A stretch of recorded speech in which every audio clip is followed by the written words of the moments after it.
सॅमसंगचा नवीन mid range phone F70 Pro launch झालाय आणि याचे फीचर्स जेव्हा पाहिले तेव्हा असं झालं की इसका थोबडा किधर तो भी सुनेला लगता है. सॅमसंगचाच M47 म्हणून एक फोन गेल्या महिन्यात लॉन्च झाला होता, तोच ज्याची किंमत मध्येच 8,000नी वाढवून मग परत नॉर्मलला आणली होती. त्याच M47 फोनचं रिबॅज्ड व्हर्जन म्हणजे सॅमसंगचा F70 Pro. आता हे रिबॅज का केलंय, मेन फीचर्स सोडून काही बदल केलाय का, आणि तुम्हाला नवीन फोन घ्यायचा असेल तर 1 महिन्यापूर्वी आलेला M47 घ्यावा की आता आलेला F70 Pro घ्यावा, हे सगळं आपण आजच्या व्हिडिओमध्ये पाहणार आहोत. पण व्हिडिओला सुरुवात करण्यापूर्वी चॅनलला सबस्क्राईब करून घ्या. मी सुदेश आणि तुम्ही पाहताय टेक भारी. ओके, सगळ्यात आधी ते बघूया की हा सेमच माल सॅमसंग नवीन पॅकेजिंग मध्ये का विकतंय. याचं सगळ्यात मोठं कारण म्हणजे एक्सक्लुझिव्ह सेलिंग प्लॅटफॉर्म. सॅमसंगचा M47 हा फोन अमेझॉनवर विक्रीसाठी उपलब्ध आहे आणि त्यांचं काही कॉन्ट्रॅक्ट असल्यामुळे तो फ्लिपकार्टवर विकता येत नाही. तेच सॅमसंगच्या F सिरीजचा सीन असा आहे की ती अमेझॉनवर विकत नाहीत, फक्त फ्लिपकार्टवर विकतात. त्यामुळे मग त्यांनी M47 हा फोन रिबॅच करून F70 Pro नावाने लॉन्च केलाय आणि तो आता फ्लिपकार्टवर विक्रीसाठी ठेवण्यात येणार आहे. अर्थात कंपनीने काय फक्त नवीन नाव दिलंय असं नाही, M47 पेक्षा वेगळे असे कलर ऑप्शन देखील सॅमसंगने दिलेत. F70 Pro हा तुम्हाला ऑरोरा ग्रीन आणि अल्फा ब्लॅक या 2 कलर्स मध्ये अवेलेबल आहे. M47 हा रेड आणि ब्लू कलर मध्ये मिळतो.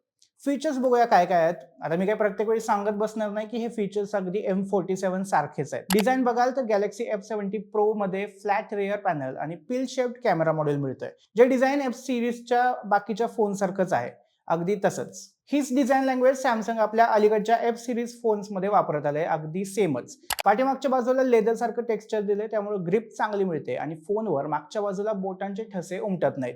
मिड रेंजच्या मानाने थोडासा प्रीमियम असा लुक आहे. समोरच्या बाजूला या फोनमध्ये 6.7 इंच मोठा सुपर एमोलेड डिस्प्ले मिळतोय.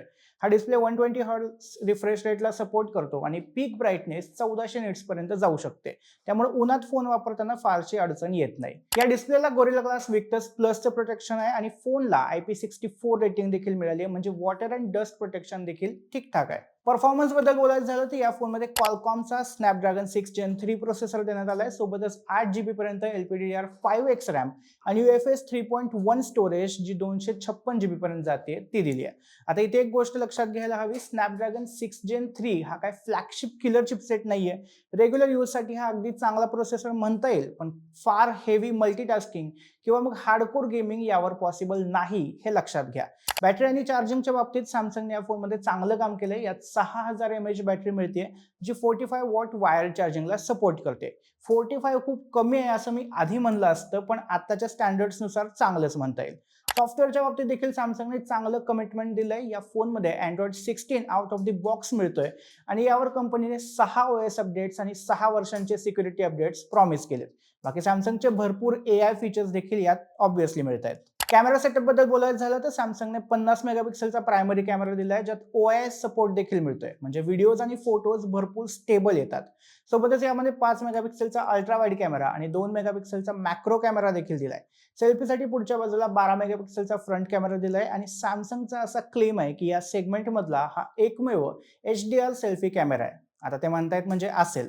बाकी सॅमसंगने या फोनची जाहिरात दी क्रिएटर्स फोन अशी केली आहे. याला कारण म्हणजे या फोनचा मेन कॅमेरा आणि सेल्फी कॅमेरा दोन्ही 4K व्हिडिओ रेकॉर्डिंगला सपोर्ट करतात. सोबतच OIS आहे, म्हणजे तुम्ही जर कंटेंट क्रिएटर असाल तर हा फोन तुमच्यासाठी चांगला आहे असं म्हणता येईल.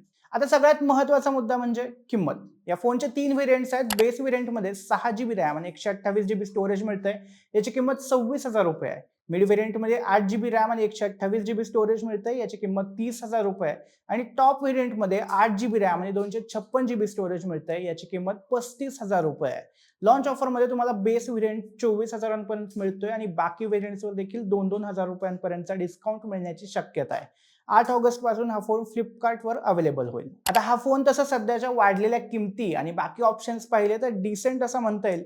एमोलेड डिस्प्ले आणि 4K कॅमेरा सेटअप आता खरंच 30,000च्या फोनमध्ये देखील मिळणं अवघड झालंय.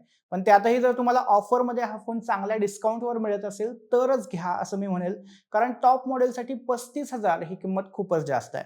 बाकी ऑफर्सचा विषय निघालाच आहे म्हणून सांगतो, 6-7 तारखेपासून अमेझॉन आणि फ्लिपकार्टचे फ्रीडम सेल सुरू होत आहेत.